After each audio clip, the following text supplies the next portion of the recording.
Hola, ¿qué tal con todos? Te saluda Fabricio Salas. Para culminar el tema de principios físicos de los métodos de imagen, vamos a abordar principios físicos de la resonancia magnética. Cuando nosotros hablamos de resonancia magnética, debemos entender también en parte lo que fue el espectro electromagnético, pero en este punto ya directamente hablaremos del magnetismo. Cuando nos viene a la mente la palabra magnetismo, siempre pensamos en un imán, pues un imán es un objeto que produce un campo magnético, lo cual le da la propiedad de atraer cierto tipo de objetos, cierto tipo de materia y atraer o repeler otros imanes. Históricamente su nombre se debe a los antiguos griegos que vivían en el sector de Magnesia, en donde existía una piedra conocida como magnetita que tenía la propiedad de poder atraer todo tipo de material que tuviera hierro. Actualmente ya nosotros conocemos que el magnetismo se encuentra presente incluso en nuestro planeta. Ahora, cuando nosotros hablamos también de magnetismo, debemos entender que un imán tiene la capacidad de poder atraer otros objetos. Generalmente uno de los más comunes es el caso del hierro, por eso los llamamos materiales ferromagnéticos. En este caso, ellos se encuentran de forma, todo material que tenga hierro se va a encontrar con los polos en diferentes sectores, lo que se conoce como un dominio. Y la distribución que ellos tienen o hacia dónde apuntan se denomina momento magnético. En el punto en el que nosotros acercamos un imán, lo que se produce directamente en este momento magnético es la alineación de todos estos electrones hacia el punto en donde se encuentra el imán.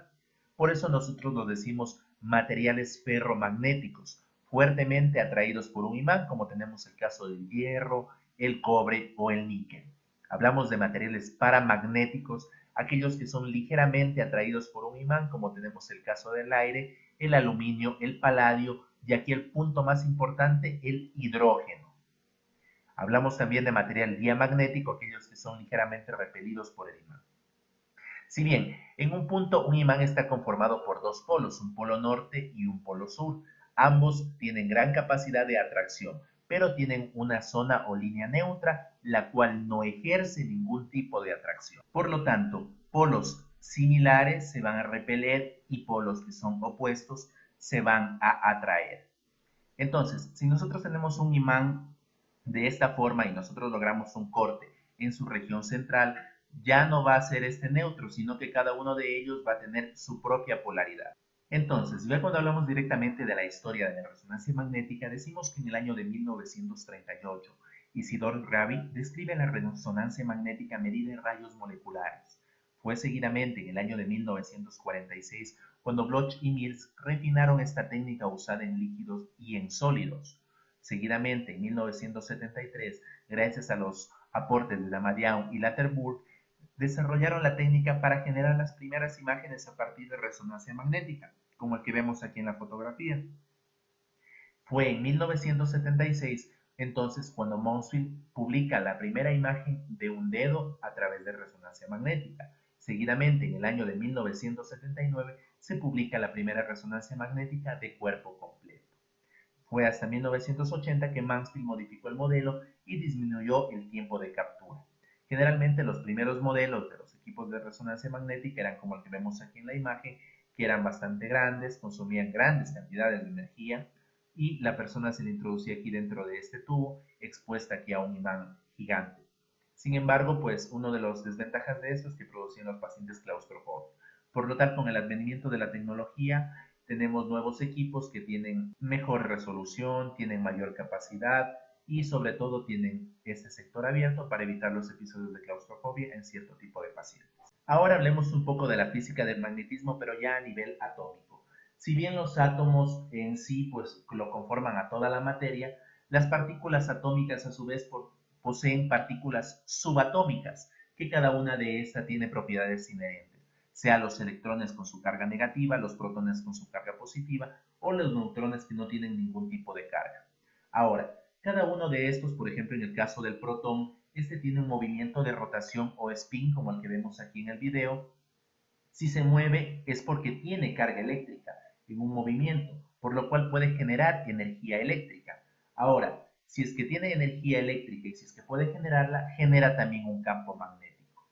Entonces, es como un mini planeta pequeño que gira sobre su eje como la Tierra, que a esto se denomina vector. Ahora, si es que a este mismo tipo de energía le aumentamos mucha más energía, ya no vamos a tener un movimiento de rotación, sino ya vamos a tener un movimiento que se denomina de precesión. Entonces, ¿qué pasa en los tejidos? Si bien en los tejidos todos los vectores de los protones son aleatorios, por eso no hay magnetismo en sí, ya que estos se cancelan, pero si agregamos a estos un campo electromagnético, estos se van a alinear en sí, lo cual se conoce como magnetización longitudinal, ya sea en paralelo o en antiparalelo.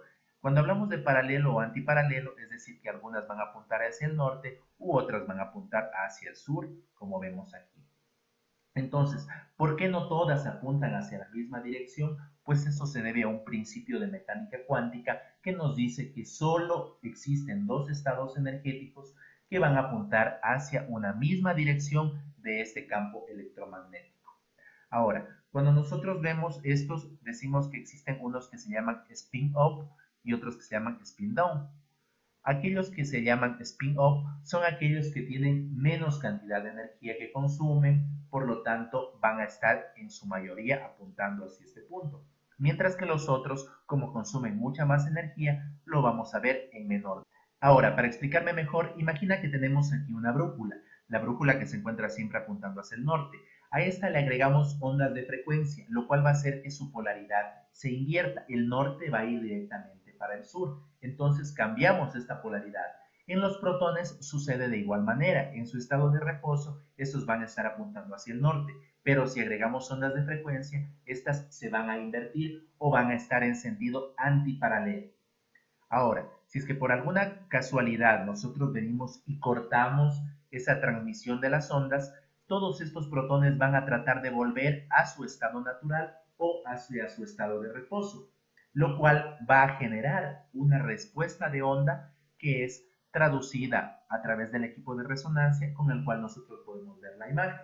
La señal de esta resonancia magnética que se produce contiene información sobre tres parámetros diferentes e independientes que permiten identificar sea la procedencia de la señal, la intensidad y las características del mismo, tales como son la densidad de los espines, el tiempo de relajación T1 y el tiempo de relajación en T2. Entonces, toda esta frecuencia que se emite es enviada directamente hacia un computador que se encarga de decodificar y podemos nosotros observar la imagen en tiempo real. Entonces, en resumen del mismo, nosotros conocemos que el equipo de resonancia magnética tiene en su parte externa del anillo, tiene una capa electromagnética, mientras que en su parte más interna tiene un emisor de radiofrecuencia.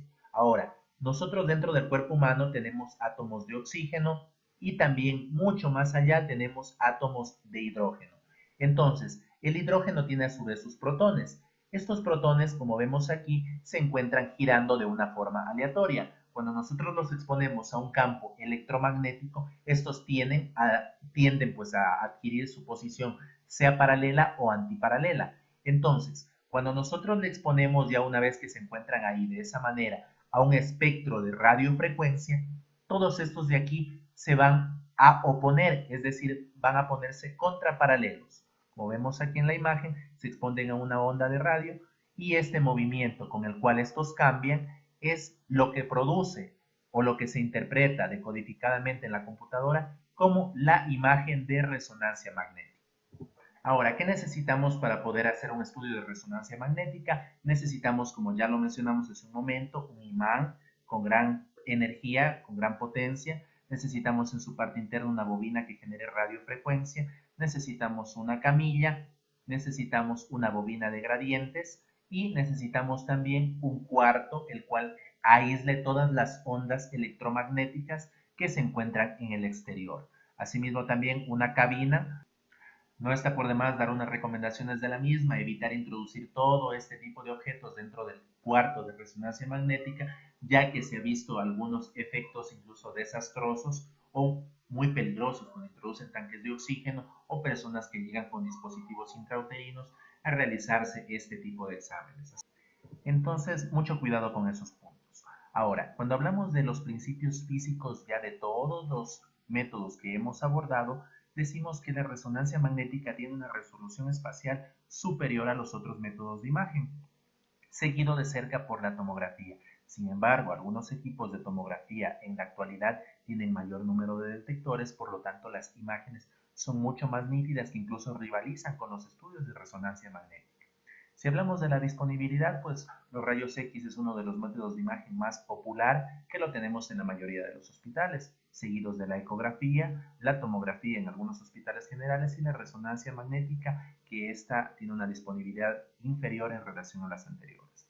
Si hablamos de precio, pues vemos que los rayos X y la tomografía tienen un precio bastante accesible, a diferencia de la resonancia magnética y de la tomografía. Ahora, recordemos que ya como lo dijimos anteriormente, los rayos X y la tomografía van a producir radiación. Sin embargo, la ecografía y la resonancia magnética no la producen. Recordemos que la ecografía se produce por ondas de sonido. En cambio, la resonancia magnética se basa en el electromagnetismo y ondas de radio de larga frecuencia. Como dijo Walt Disney, todos nuestros sueños se pueden hacer realidad si tenemos el coraje de perseguirlos. Stay home y muchas gracias por su atención.